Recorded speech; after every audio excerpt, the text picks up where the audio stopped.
un courage admirable. Samedi 22 avril, c'est devant les caméras de la chaîne catalane TV3 que Giovanna Valls s'est confiée sur sa lutte contre le virus de l'immunodéficience humaine.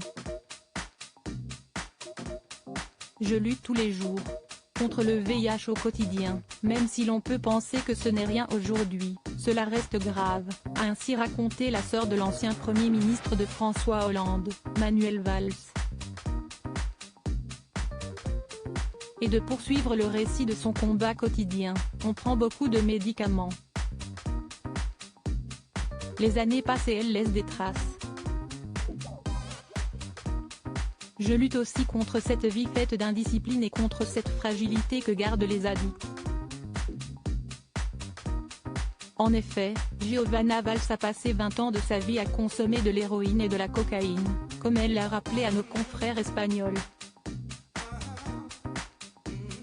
Celle qui avait fait une overdose, contracté l'hépatite C et le virus du sida avait alors commencé à voler pour payer ses doses, ce qui lui avait valu un passage en prison.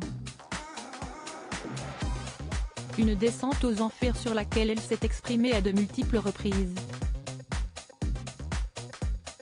Dans son magnifique ouvrage Accroché à la vie, journal d'une renaissance, publié en 2015 aux éditions J.C. Lattès, la cinquantenaire était revenue sur ses années sombres, mais aussi sur son retour à la lumière grâce à un voyage en plein cœur de la forêt amazonienne.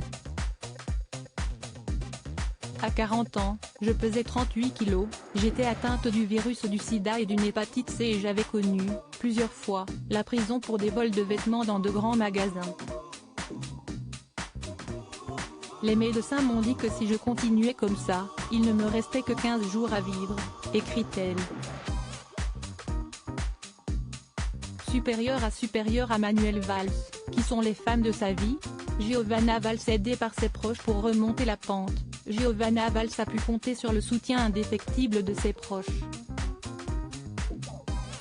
La décision de s'en sortir, personne ne peut la prendre à votre place, mais je n'aurais pas pu survivre seule, a-t-elle ainsi confié dans son livre.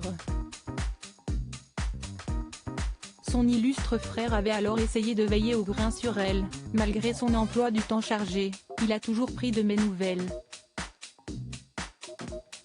Appelant ma mère, parfois matin et soir, lorsque je suivais des traitements.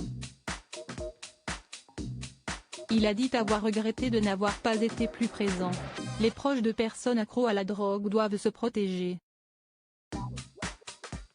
Je me souviens d'un été à Barcelone quand j'allais si mal.